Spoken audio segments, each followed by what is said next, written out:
ನಮಸ್ಕಾರ ಸ್ನೇಹಿತರೆ, ಗೃಹಲಕ್ಷ್ಮಿ ಯೋಜನೆಯ ಅಪ್ಡೇಟ್ಗೆ ನಿಮಗೆ ಸ್ವಾಗತ ಸುಸ್ವಾಗತ.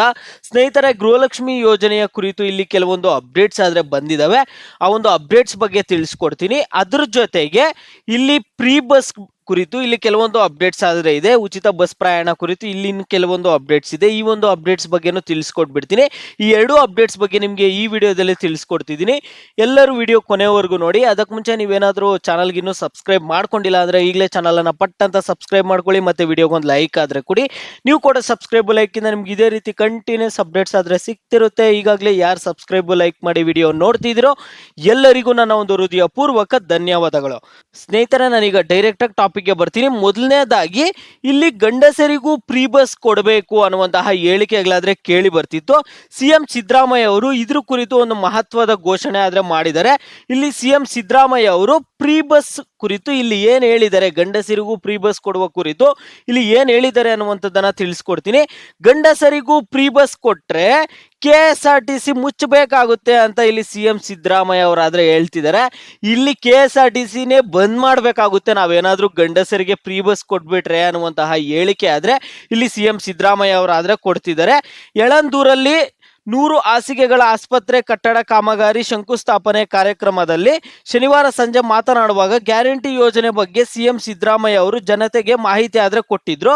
ಈ ವೇಳೆ ಅಲ್ಲೇ ಇದ್ದ ಪುರುಷರು ನಮಗೂ ಫ್ರೀ ಬಸ್ ಕೊಡಿ ಎಂದು ಆಗ್ರಹಿಸಿದರು. ಇದಕ್ಕೆ ಪ್ರತಿಕ್ರಿಯಿಸಿದ ಸಿದ್ದರಾಮಯ್ಯ ಅವರು ಗಂಡಸರಿಗೂ ಫ್ರೀ ಬಸ್ ಏನಾದ್ರು ನಾವು ಕೊಟ್ಬಿಟ್ರೆ KSRTC ಅನ್ನ ಮುಚ್ಚಬೇಕಾಗುತ್ತೆ ಅನ್ನುವಂತಹ ಹೇಳಿಕೆ ಆದ್ರೆ ಇಲ್ಲಿ ಸಿಎಂ ಸಿದ್ದರಾಮಯ್ಯ ಅವರಾದ್ರೆ ಕೊಡ್ತಿದ್ದಾರೆ. ಸ್ನೇಹಿತರೆ, ಈಗ ಗೃಹಲಕ್ಷ್ಮಿ 15ನೇ ಕಂತಿನ ಹಣದ ಕುರಿತು ಬರೋಣ.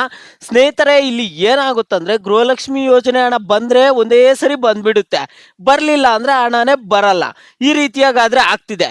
ಇದೇ ಸಮಸ್ಯೆ 13, 14ನೇ ಕಂತಿನ ಹಣಕ್ಕಾದ್ರೆ ಬಂದಿತ್ತು. ಈಗ 12, 13, 14ನೇ ಕಂತಿನ ಹಣಕ್ಕೆ ಈ ರೀತಿಯಾಗಿ ಸಮಸ್ಯೆ ಎಲ್ಲ ಆಗ್ತಿತ್ತು. ಈಗ ಗೃಹಲಕ್ಷ್ಮಿ 15ನೇ ಕಂತಿನ ಹಣಕ್ಕೆ ಮತ್ತೆ ಇದೇ ರೀತಿ ಮಾಡ್ತಿದ್ದಾರೆ. ಅವ್ರು ಲಕ್ಷ್ಮೀ ಹೆಬ್ಬಾಳ್ಕರ್ ಅವ್ರ ಮಾಧ್ಯಮದವ್ರ ಮುಂದೆ ಬರ್ತಾರೆ, ಕೇಳಿದ್ರೆ 4-5 ದಿನದಲ್ಲಿ ಹಣ ಕೊಟ್ಬಿಡ್ತೀವಿ ಅಂತಾರೆ. ಮತ್ತೆ ಇನ್ನೊಂದ್ಸರಿ ಮಾಧ್ಯಮದವ್ರ ಮುಂದೆ ಬಂದಾಗ ಕೇಳಿದಾಗ ಇನ್ನೊಂದ್ಸರಿ ಏನ್ ಹೇಳ್ತಾರೆ ಅವರು, ಏನು ನಿಮ್ಗೆ ಸಂಬಳ ಎಲ್ಲ ಕರೆಕ್ಟಾಗಿ ಕೊಟ್ಬಿಡ್ತಾರಾ? ಈಗ ಸರ್ಕಾರಿ ನೌಕರರಿಗೆ ಎಲ್ಲ ಕರೆಕ್ಟಾಗಿ ಸಂಬಳಗಳು ಬಂದ್ಬಿಡುತ್ತಾ? ಒಂದೆರಡು ತಿಂಗಳು ಲೇಟ್ ಆಗುತ್ತೆ, ಸ್ವಲ್ಪ ವೇಟ್ ಮಾಡಿ.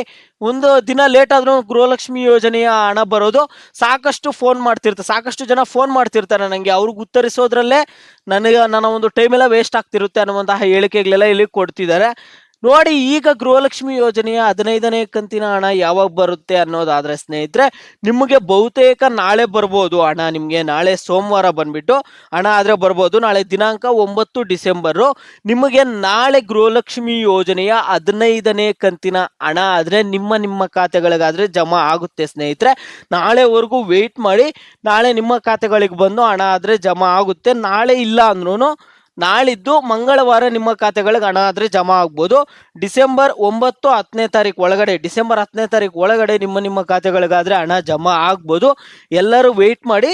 ಮತ್ತೆ ನೀವು 16ನೇ ಕಂತಿನ ಹಣದ ಬಗ್ಗೆ ಕೇಳ್ತೀರಾ. 16ನೇ ಕಂತಿನ ಹಣ ಡಿಸೆಂಬರ್ ತಿಂಗಳ ಮುಕ್ತಾಯದೊಳಗಡೆ ಹಣ ಆದ್ರೆ ಜಮಾ ಮಾಡ್ಬೋದು. ಅದ್ರಗಿಂತ ಬೇಗ ಅಂತೂ ಮಾಡಲ್ಲ, ಯಾಕಂದ್ರೆ ಇನ್ನು 15ನೇ ಕಂತಿನ ಹಣನೇ ಜಮಾ ಮಾಡಿಲ್ಲ. ಮೊದಲು 15ನೇ ಕಂತಿನ ಹಣ ಜಮಾ ಮಾಡಿಬಿಟ್ಟು ಮತ್ತೆ 16ನೇ ಕಂತಿನ ಹಣ ಆದ್ರೆ ಜಮಾ ಮಾಡ್ತಾರೆ. ನೋಡಿ, ಕೆಲವರು ಹಣ ಬಂದಿದೆ ಅಂತ ಕಾಮೆಂಟ್ ಮಾಡ್ತಿರ್ತಾರೆ. ಅದರಿಂದ ನಾನು ನಿಮ್ಗೆ ಈ ವಿಡಿಯೋದಲ್ಲಿ ಏನ್ ಹೇಳ್ತೀನಿ ಅಂದ್ರೆ, ಗೃಹಲಕ್ಷ್ಮಿ ಯೋಜನೆ ಹಣ ನಿಮಗೆ ಬಂದಿದ್ಯಾ ಬಂದಿಲ್ವಾ? 15ನೇ ಕಂತಿನ ಹಣ ಪ್ರತಿಯೊಬ್ರು ನಿಮ್ಗೆ ಹಣ ಬಂದಿದ್ರೆ ಬಂದಿದೆ ಅಂತ, ಬಂದಿಲ್ಲ ಅಂದ್ರೆ ಬಂದಿಲ್ಲ ಅಂತ ವಿಡಿಯೋಗೆ ಲೈಕ್ ಮಾಡ್ಬಿಟ್ಟು ಕಾಮೆಂಟ್ ಮುಖಾಂತರ ತಿಳಿಸಿ ಬಂದಿದ್ಯಾ ಬಂದಿಲ್ಲ ಅಂತ.